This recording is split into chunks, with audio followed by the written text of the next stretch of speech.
So it was right after we had received initial education on insertion of the Macy Catheter that a field clinician had called me and asked me to be with her for the initial insertion.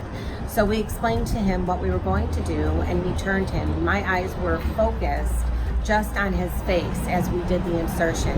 And he didn't even flinch, he didn't furrow a brow, nothing. He didn't even realize that it had gone in, and he was alert.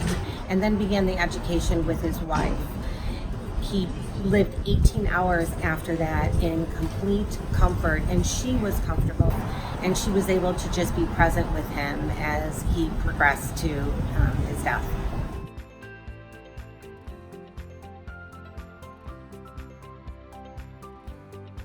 So my biggest pearl to getting staff engaged and willing to use the Macy Catheter is finding a champion, finding someone who initially is on board with you.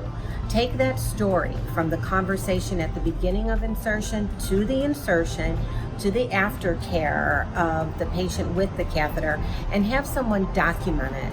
And then that's your pearl to take on to a meeting to talk about what it was like. And then as time goes on, you're going to collect these stories, and people are going to be like, wow, that's great, I'm going to try this. And then look at who you have then as your champions and make sure they always have one with them.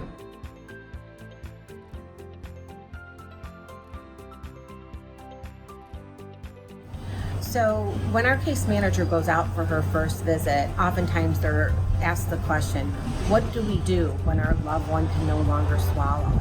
So we say Rainbow Hospice uses this device called a Macy Catheter.